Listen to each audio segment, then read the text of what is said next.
Growing pains. Growing pains. Welcome to Growing Pains.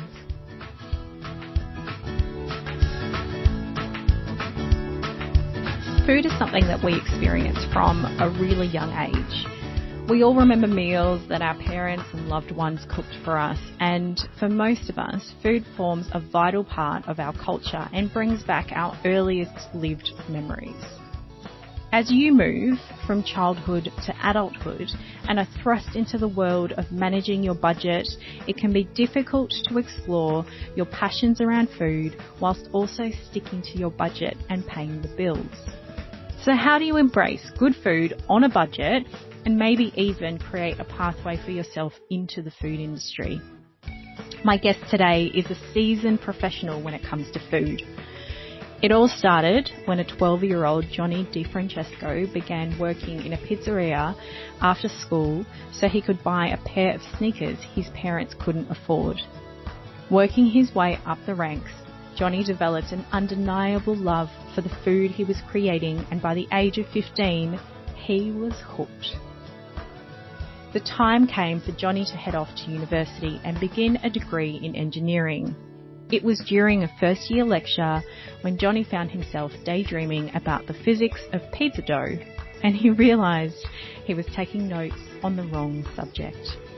Johnny politely excused himself and never returned, and his life as a restaurateur began when he opened his first venue at the age of 19. Johnny learnt a lot in that one university lecture, namely, go after what you want and work bloody hard at it.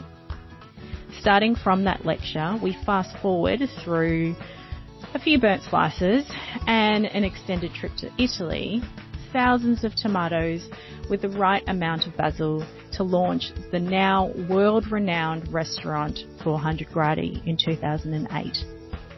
400 Gradi embodies Johnny's passion and love of food and has resulted in the expansion of the Gradi Group across Melbourne, from Brunswick to Essendon, Eastland, Yarra Valley, Crown Casino, and across the border to Adelaide, overseas to Kuwait, Bahrain, New Zealand, and now Texas. Johnny even has restaurants on board the P&O's Pacific Explorer cruise ship. By 2014, he was crowned World Pizza Champion after producing the benchmark margarita at the annual competition in Parma, Italy.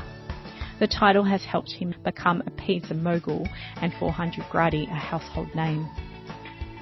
So, let's get started as we explore Johnny and how he's taken his passion of food all around the world and how he started it all on a really tight budget. Johnny, welcome to Growing Pains. Thanks for having me on. It's a pleasure to have you here. No, I haven't seen you in person for a little while. It's we keep doing this, I call it the COVID cha-cha of like in my house, out of my house, in my house, out of my house. So true. But you are currently sitting in your new restaurant, which is incredibly exciting. It's a bit cold on this cold Melbourne day that we're recording. But how are you today? Yeah, I'm good. Just over here in Mornington and waiting to have this place finished. It's been, about a year and a bit now that we've been building. So we're getting close and it's getting exciting. So I just can't wait to see the finished product. It's very, very exciting. Yeah. I think growing and building anything is exciting. Now, our listeners, I'm mindful that we have lots of different listeners that will be listening to this podcast, but the ones that we are creating it for may not have ever created something as grand as a restaurant. Yeah. Before we get stuck into you and your history and your experience in that space, I want to do a little rapid fire just so we can loosen you up and get to know a little bit about you. So, do you actually consider yourself to be a grown-up adult? Probably not. Why? What's the deal? Maybe physically I do, but mentally I still probably have a little bit of that kid side of me. I've but I think seen that, you with our good friend Harry. When yeah, the two of you get together, it's like yeah. being with kids. I'm often like, guys, we've got stuff to do. You get really chill. Yeah, I think people take life too serious, and I put myself in that category as well. I mean, we take life serious because there are serious parts of our lives that we need to make sure that we're, doing. And then there's also, not forgetting that in a kid that, likes still having a little bit of fun and stuff. And, I run that, 80-20 or 90-10 rule, 80% serious, 20%, you still got to have some fun, and some people go to the extreme of 90-10, 90% serious, 10% fun. And I think that's where you need that balance. So I still, consider myself. So not quite fully grown adult yet. Yeah. Maybe never, by the sounds of it. So can you share with us your most embarrassing adult fail moment? Most embarrassing adult. Not business, just poor adulting. Oh, yeah. Your face just then, you were like, I've got it. Yeah, I think it was picking up my daughter from kinder, my younger daughter, and, putting her in my front seat of my car. Admittedly, it was only a two-seater. And okay, well, there you go. So I didn't have any choice, but I think the biggest embarrassment was, being stopped and told that I had to walk home or get someone to pick my daughter up. She would have been like 4 or 5 or something at the time. Little. Yeah, she would have been, it was kinder, so she would have been, 4, about 4 years old. So she wasn't in a baby seat, but she's still small. Oh my goodness. That's pretty funny. And that's like parenting fail and adult fail all rolled into one. All in one, yeah. Who comes to mind as the more grown-up adult that you rely on?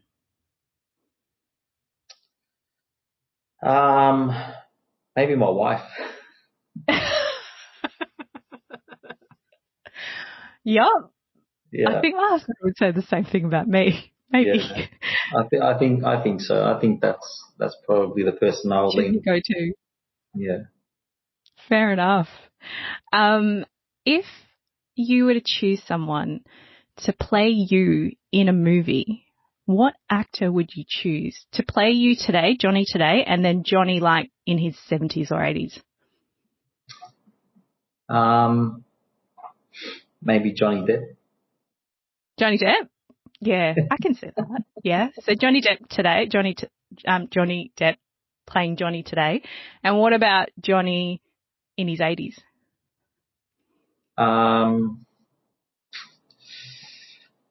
That's a hard one, isn't it? Or just older, more mature Johnny. Yeah. Kevin Costner. Yeah. He's just a cool dude. There's going to be listeners that are like, who? Like, like if there is an 18-year-old listening going, who's Kevin Costner? Who are these people? Yeah. Who are these people? I think most people know Johnny Depp, probably because of Pirates of the Caribbean and stuff like that. But, classics like Edward Scissorhands and, they have no idea what we're talking about. That's when I know that I'm old, when I refer to movies and people are like, what? I'm like, oh, yep. Okay, I'm feeling my age. But so for those of you listening out there, you've heard Johnny's intro, you've got an understanding of the work that he's already done, but you've had food in your life for a really long time. And, I've heard the story of the fact that you were working at the age of 12 to buy some shoes, from my understanding. So was it food that was driving you at that point, or was it the shoes? And was food already a big part of your life, and were you passionate about it beforehand? Yeah, look, growing up in an Italian family, food's always part of the culture anyway. So, that's pretty much where you communicate at the dinner table with everybody and, maybe we took food for granted because, that's something that is never missing in a European family, background. So that we're always eating. So food was always there, but was it my passion? Probably not, to be honest with you. And it was, I think, the drive was more about wanting to be able to get things that I wasn't able to have as a child. So that's where the initial drive came from.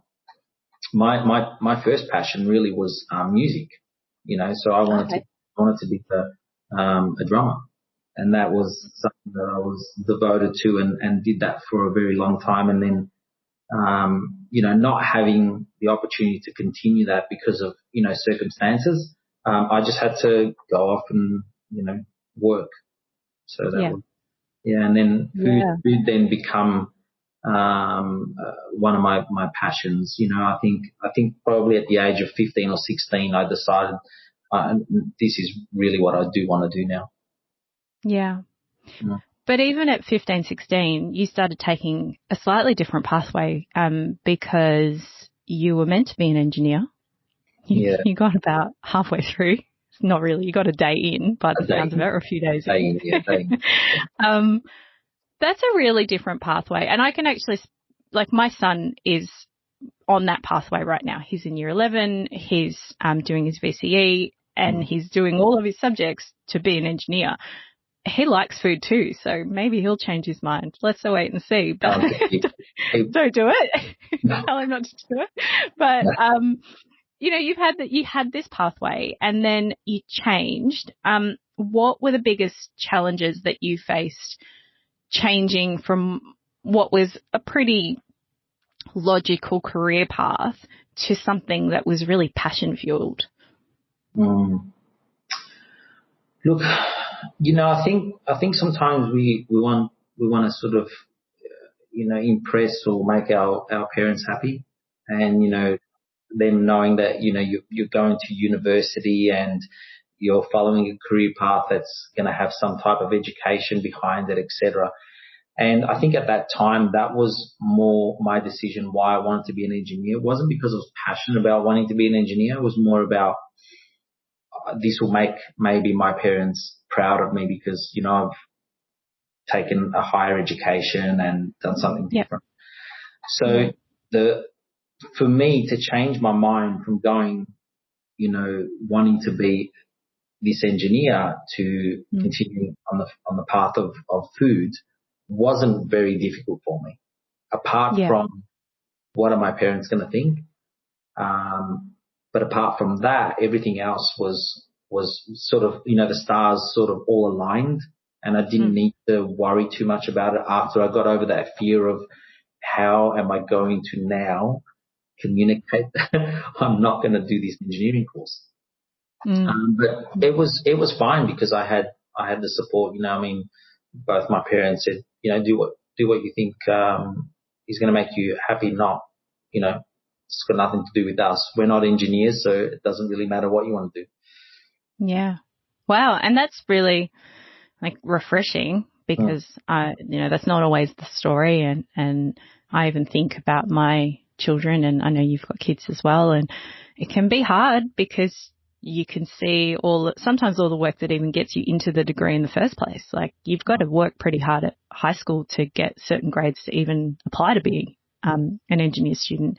So that's fantastic that you had that support from the very beginning, and that passion had already been fueled, from such an early age. And also I think it conditioned me as well.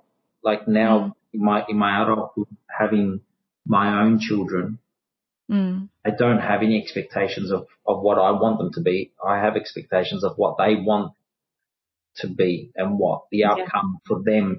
And so it's made it really easy for me because I had that option myself. Now when my kids say to me, I really want to do this, I'm really easy at saying, that's what you want to do, follow your dreams, put 100% in, and that's it. There's I never push back, I think, I started in business so young, and, for me at that age, I thought that my life was over if I didn't hurry up and do what I wanted to do. But now, at my ripe age of 43 years old, I look back and I think that was so young. Like, I've got a 20-year-old daughter. It's like her now starting a business. I'm not sure if that would be a good idea. I would prefer that she would make, many decisions along the way and then really find something that she's passionate about and go off and do it. I mean, I think from the age of 20 to about 30, you should be able to change your mind at least a million times. Yeah. Yeah. And I think we live in a world today where that is possible. The age of the internet gives us the capacity. You can actually start a business in today's time where you register a website, you get an ABN. You don't need a lot these days to register and get a business. Now, to be a successful business owner and what we believe to be those kind of overnight unicorns that, like, there's no such thing. We know that there's years and years and years that sit behind those businesses. But to actually start one probably is a lot easier than what it used to be. But I agree. There's a lot that happens between the age of 20 and 30, and definitely it's an opportunity to really try lots of different things. But as you said, like, you started your first restaurant at a really early age. How did you manage your budget at the time? And I'm curious, as we're talking about food, what were you eating? Were you just eating the food at the restaurant, or were you going home and cooking, or were you just sleeping there? Like, what was going on with your budget and your food whilst being a 19-year-old opening your first business? Yeah, I'm not sure if I knew anything about budgeting at 19 years old. I knew about survival, I think. Yeah. Like, every day was just day by day or day to day survival mode. Especially at 19 years old, getting into a business and not understanding really the fundamentals behind what it takes to actually run a business, and then not understanding that, you start seeing all these costs that you've never experienced in your life. At 19, unless you've moved out of home at 18 or even earlier, and you're paying rent and electricity and all the other utilities that come with it, that's great. But then there's also other things on top of that you never ever are exposed to at that age, insurances and work cover and all these things. Yeah, and their business expenses. Yeah. So the budgeting really wasn't something on the high priority list. It was more about how I'm going to survive. But your question about food, I was just eating every day, at my own restaurant. We were open breakfast, lunch and dinner at the start. And I was literally working 6 a.m. till like 1 a.m. pretty much every day. Wow. And so that was just that survival mode. The budgeting came in later, like really understanding. I think the first 3 or 4 years of being in business was my education. So I was doing on the job education. I didn't do a business course or anything like that. So that's where I started to understand, okay, I need to understand everything about the business, and not only understanding how good, how well I need to cook or present my food or service my food. That's one aspect, but there's also that business side of it. And I learned that on the job. Yeah. Wow. Well, I wouldn't be complaining if I got to just eat at your restaurant, breakfast, lunch and dinner. It was funny, just before we started recording, my husband and I both work from home most days, and he was like, I kind of just feel like pizza for some reason. And I went, that's because I told you I was speaking to Johnny today. And he's like, oh, that's what it is. It's like in his psyche that he automatically started thinking about pizza when I mentioned your name. Yeah, you've embedded that in our brains. We hear you or we hear karate and we just think of your food, which is probably not a bad thing. It's good marketing. Yeah. So today, obviously not on that tight budget, hopefully not working 6 a.m. to 1 a.m. anymore. Not every day, maybe some days. What are you eating now? What are the kind of recipes that you think are accessible? And what are you fueling your body with? Look, I eat really like different every day. I don't have a set menu, or, sometimes I'll just come home and open the fridge and see what's in the fridge and just cook something up. But I think, what's really accessible these days to anybody really are, really good ingredients. You go through your, to a supermarket or, a small, deli. You can pick up some really great things that don't take too long to prep, and that are really healthy. So, a lot of people always turn to that, fast food option. And I think that mindset needs to change, especially in the younger generation. I mean, it's so easy now to just jump on an app, find a burger or whatever, anything that's sort of fast food. Yes, and all get it delivered accessible to the house. from your phone. Yeah. Yeah, it's at the tip of your it's at your fingertips. Mm. So I think, understanding really simple fundamentals on cooking is not too hard to learn. And you can make some really good wholesome meals at home that are so easy. I mean, pick up a really good piece of fish or a nice steak or something and just cooking it is not that hard. People think, oh, it's really hard to cook. No, it's not. But and cooking is so subjective that you can cook it to your liking anyway. You're at home. Mm-hmm. You're not having to impress anybody. Mm. Mm. No, that's so true. We do that at home. I mean, and hats off to my wife. She cooks pretty much most of the times that I'm at home. I've heard this, that most people that work in food, they don't cook at home, which makes sense because, what you do all day, every day for your job, that's the last thing you want to do when you get home. Well, I actually love someone cooking a meal for me. It's you're cooking meal. You're cooking for everybody, pretty much every day of your life, and then you get to a point where it's actually nice to sit down and have something that's been prepared by somebody else, nothing to do with anything that you do or any of your recipes or anything, just from their heart. And you sit there and it's like, this is the best food I've ever had in my life.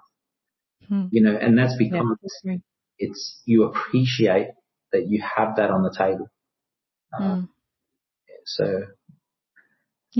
So your wife not only is the more senior adult, but she's the one that keeps you fueled and fed and loved, which is very lovely. Very lovely to hear. So for our listeners out there who are passionate about food, so we often hear that old cliche, well, it's not an old cliche, this current cliche of, young people spend too much money on avocado on toast and that's why they have no money and blah, blah, blah, blah. So I think young people are very passionate about food. They know often the things they like.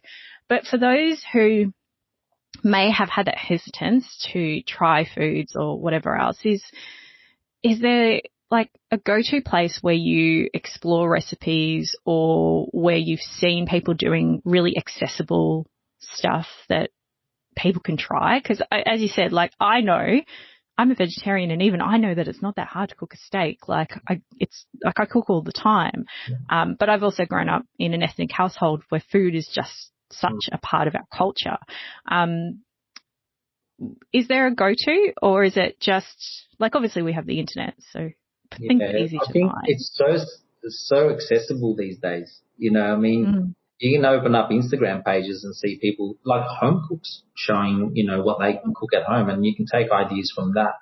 Or you can go onto, chefs' pages, just research a chef that may, inspire you and you want to replicate something that they're doing. There's so much information out there. I recently, I recorded the full masterclass on my, pizza dough and my whole class. There's 5 modules of it. And I gave that out for free. Normally people, pay for that. And what I did was during the lockdown, I said, you know what, I want to give back. So we just said, take the modules for free. This is the link. Go on there, and it's yours. And and I think, and I've had so much great response from it because people jump on there, and people that haven't been able to ever come to a class or not seen anything that I've done online. For me, that was something that I wanted to give back. So, and there's so many chefs out there that are doing things like that, which is great. So it's really accessible. There's not limitation on it. And avocado on toast, let me tell you, that is probably one of the craziest things I've ever heard in my life, that people are actually going out and getting avocado on toast. It doesn't take much to peel a friggin' avocado, okay? Because I'm going to get the chef out of me now and start swearing, and I don't want to do that. But For anyone that doesn't know how to cut an avocado, it's really simple. Just cut it in half and just pull it apart. The bone will come out. Smash it with a fork. You just take a knife, hit it in the center, and the bone comes out, okay? Grab yourself a spoon, scoop it all out, cut it with a knife, poach yourself or fry some eggs or poach or scramble, how you like, and put the avocado on the toast. The toast you can just put in a toaster, yeah? So, it's true. It drives me crazy. And I've done it too, I've gone out with the kids and, the family, and we're sitting at a cafe, and you're paying $18, $19 or $20, $5 sometimes for avocado and toast and some poached eggs and some mushrooms. I know people say, oh, that's crazy. Why are people doing that? But a restaurant or a cafe have so many expenses. So it's understandable. Mm. But if you really love that and you can't afford to do that every day, because people do spend so much money on dumb things. If, going out, I love going out for lunch. I love going out for dinner, but there's also moderation for everybody, right? And I'm saying this not in the restaurant game. Mm. So if you love something that much, you can learn or teach yourself how to cook it at home. Especially when it comes to eggs and stuff. Oh. Anyway.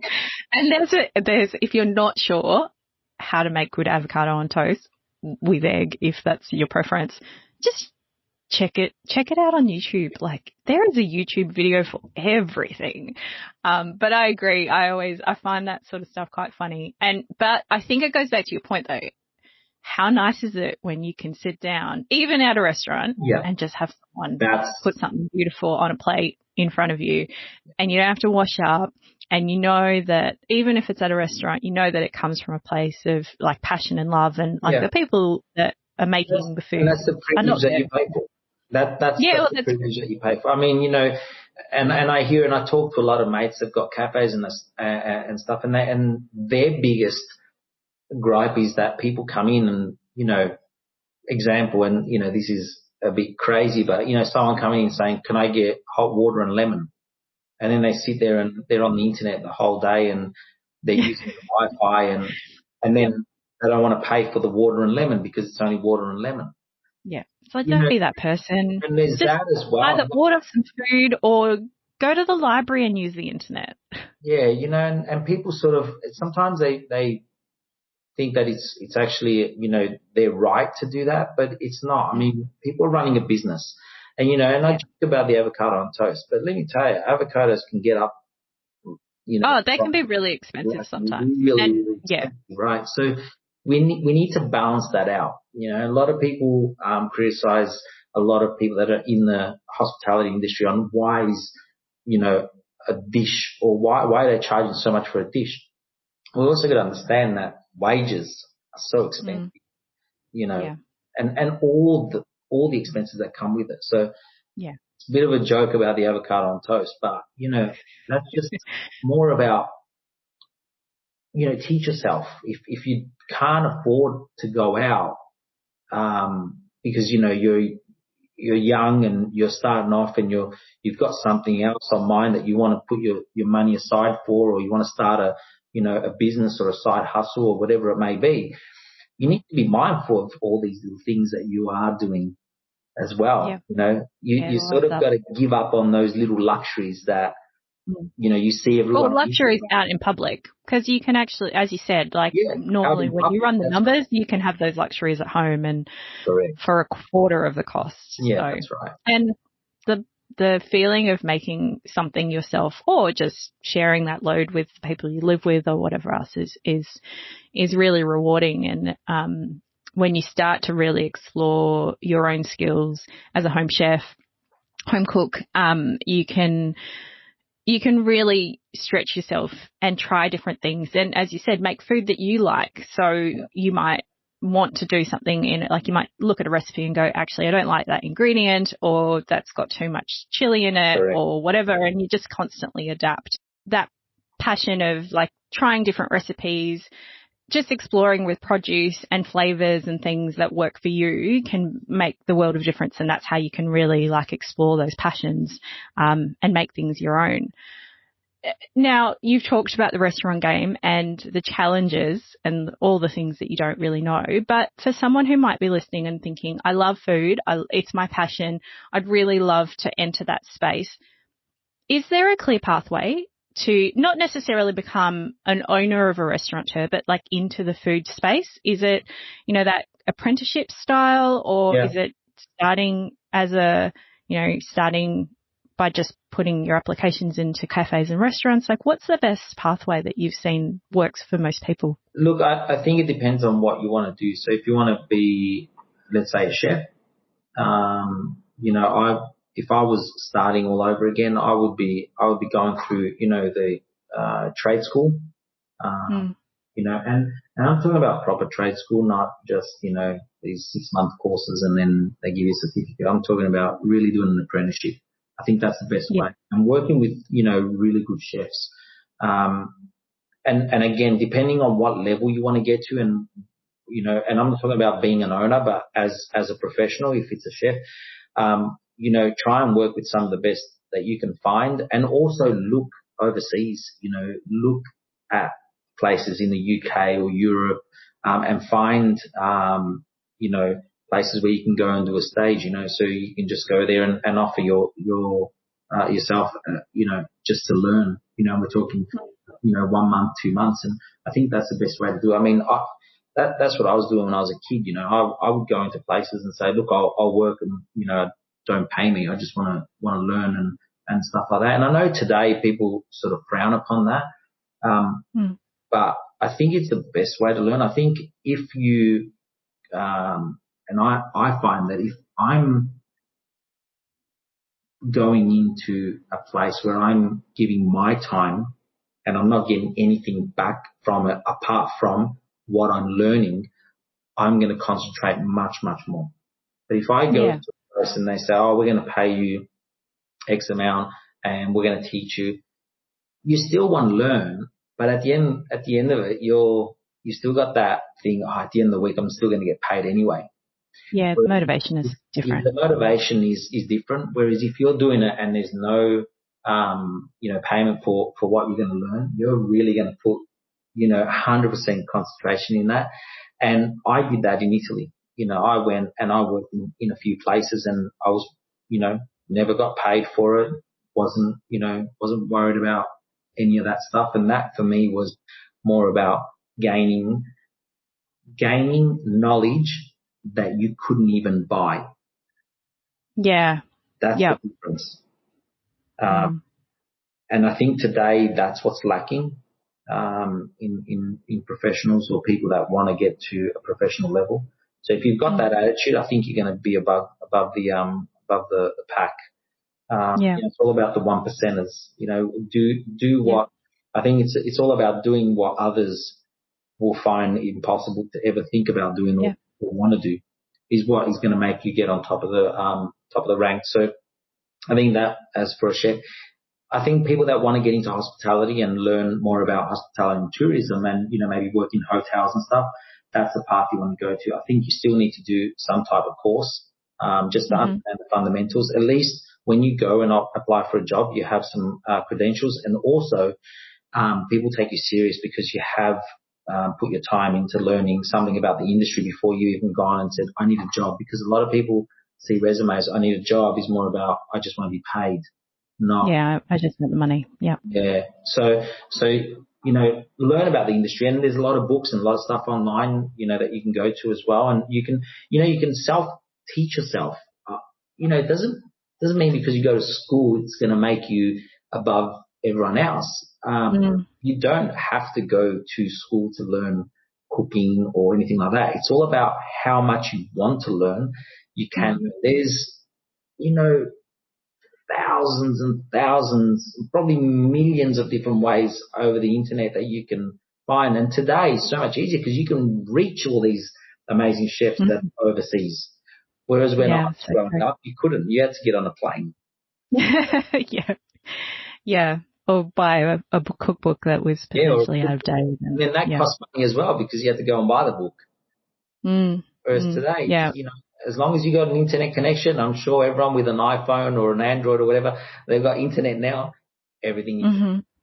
So, yeah. Ah, that's so true. Well, that totally makes sense to me, and I am sure to the listeners out there who do have this passion and drive, there is that balance between, doing what is more traditional learning and pathways to all the extra hours.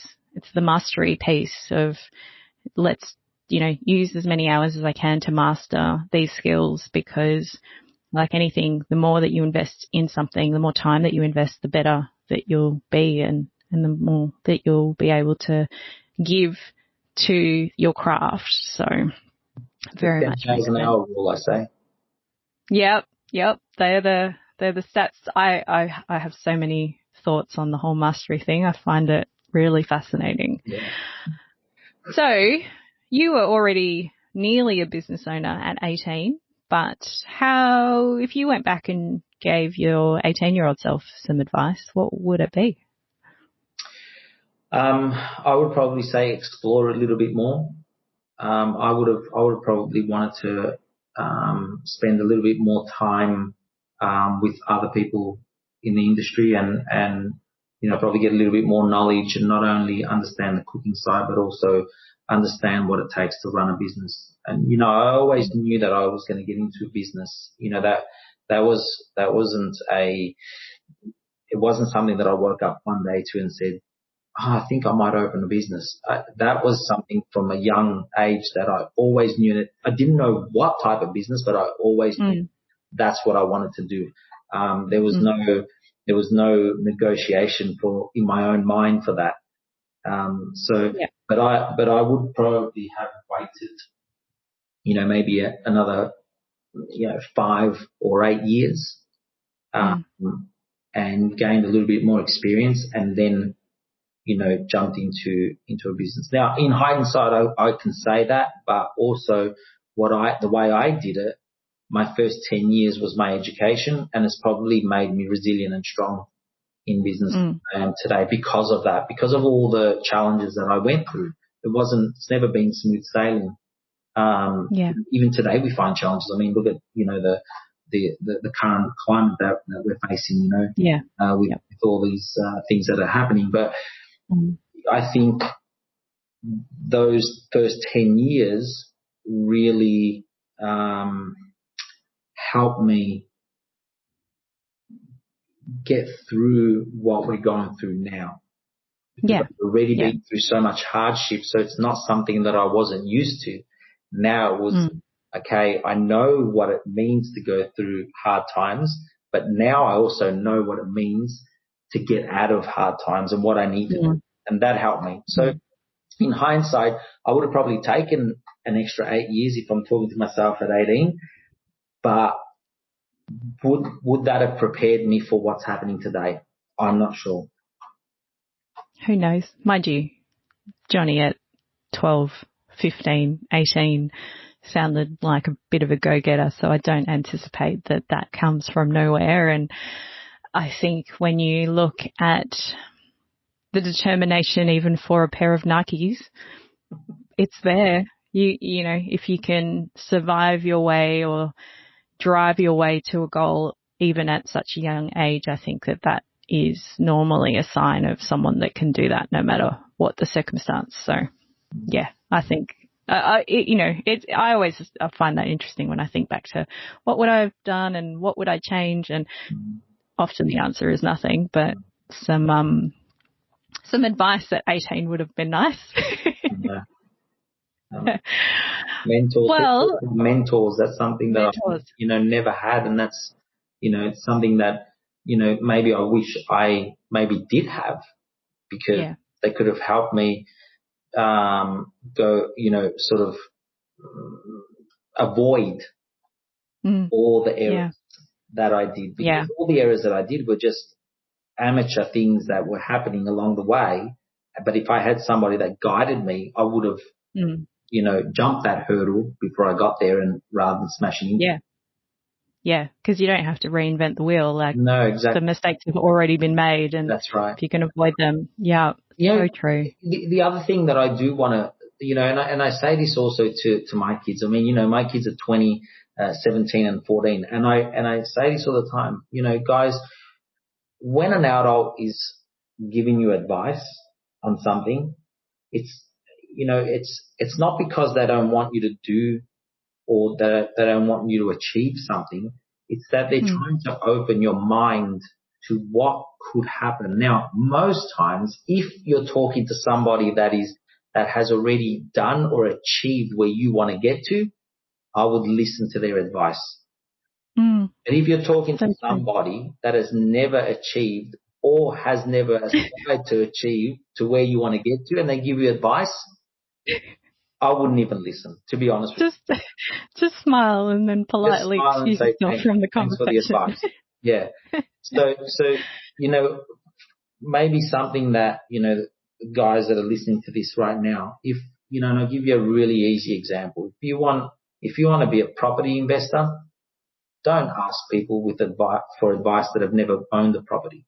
Go and ask advice from somebody that has bought multiple properties or even double of what you would even imagine ever wanting to develop or whatever it is. Yeah. They are the best source of advice. Anyone else, buzz them out. So true. Yeah. Brené Brown actually says this, and she takes a quote, I think from Theodore Roosevelt, and she talks about the arena, and she's like, you know, I don't have time to listen to the critics that are throwing tomatoes and yelling stuff from, you know, the cheap seats, who have never done anything, who have never been in the arena, who have never grazed their knees. You know, I want to be listening to the people there with me, or the people that have done, you know, they've got the scars to prove that they've done it. She says it far better. He says it far better than how I probably butchered that entire quote. But, you know, I live by that. You know, there's people out there in the arena doing their thing. You can see them, and they're the ones that get back up and they dodge all the tomatoes and the bad advice and all the, you know, internet trolls or whatever it is, to just keep doing what they've got to do. And, you know, they've got their eye on the prize and they know what they're working towards. And even if it is just picking up the skill of poaching an egg and putting on some smashed avo, if you've got your eye on the prize. Find the best person who poaches the best egg in the world. Learn. Yep. Go watch their YouTube video and learn how to do it. Yeah. Well, it has been such a pleasure to chat to you and to hear all about food. I'm really hungry now. Me too, actually. Like, I'm not even joking. I'm going to go eat. For those of you who are listening who, one, have never had Johnny's food, oh my goodness, where have you been? We will have all the links to the show notes of all the places you can check out the incredible food that the team at Grady create, cookbooks, masterclasses, all of the things you can explore by just making sure that you connect with Johnny and his team. You can learn about, you know, his world records and you've just done so many cool things. But thank you for sharing with us today, and it's just been a pleasure. Thanks for having me on. It's always a pleasure. To our listeners, we will chat to you again on the next episode of Growing Pains. Wow. So that was a fun chat. We even talked about smashed avocado. I really love the fact that Johnny, you know, he just talks from the heart. He's a guy that has well and truly pushed his way and worked his way to his success and has not spared a single moment where he, you know, hasn't had that grit and determination. But this passion for food and good food has just been one of the key drivers from the very beginning. You know, he didn't set out to be a world champion. He didn't set out to necessarily even be a restaurateur. Like, he made it really clear to us that he knew that he was going to be in business, but he didn't really know what that was going to be when he was a lot younger. And I think that it's beautiful that food has become the thing that he's known for and the passion that he shares with the world. As Johnny has shared with us, like, it is actually a lot easier than what we realize to access good produce and skills and knowledge. And the fact that we can do this, like we can talk through things on a podcast and we can watch things on YouTube, it's a great way of really grabbing some amazing recipes and some fantastic produce. We're so lucky here in Australia to have access to some really good food and to just create some beautiful things, even on a budget. So I hope that you have enjoyed today's episode. I've learnt a lot. I'm really hungry. I'm going to go and make something yummy. Food is definitely something I'm passionate about, and I don't necessarily spend a lot on it. So go make something beautiful, share it with a loved one, and we will chat to you again on the next episode of Growing Pains.